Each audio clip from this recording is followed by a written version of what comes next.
నమస్తే పీపుల్. ఈ డ్రింక్ ఏంట్రా ఇలా ఉంది అనుకున్నాను. ఇది మీరు కూడా చూసే ఉంటారు. షర్బత్ అనమాట ఇది.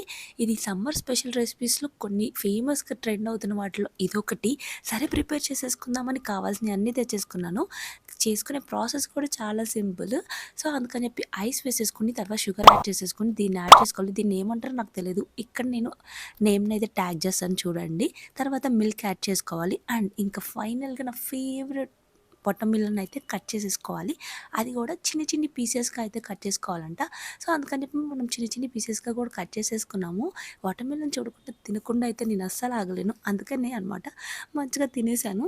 తర్వాత గుర్తొచ్చింది. దీంట్లో ట్రాన్స్‌ఫర్ చేసుకోవాలి కదా అని చెప్పి సో, ఇంకైతే దీంట్లో ట్రాన్స్‌ఫర్ చేసేసుకున్న తర్వాత సబ్జా కూడా యాడ్ చేశాను. సబ్జాని కాసేపు నానబెట్టిన తర్వాత వేశాను. అండ్ ఫైనల్‌గా అయితే వచ్చేసింది షర్బత్. ఈ సమ్మర్స్‌లో ఇది తాగితే చాలా రిఫ్రెషింగ్‌గా ఉంటదంట. అందుకని చెప్పేసి ఇంకా 2 గ్లాసెస్‌లో పెట్టుకున్నాను. అంతేకాకుండా ఇంట్లో ఉన్న వాళ్ళందరికీ కూడా తాగిపిచ్చాను. ఫస్ట్ అయితే కొంచెం టేస్ట్ చేద్దాం ఎలా ఉంటదా అని చెప్పేసి వాటర్ మిలన్ అయితే టేస్ట్ చేశాను. ఇంక ఇది తాగితే మాత్రం this is not my cup of tea. మీరెప్పుడన్నా దీన్ని ట్రై చేశారా? కామెంట్ చేసి చెప్పేసేయండి. చలో బై గైస్.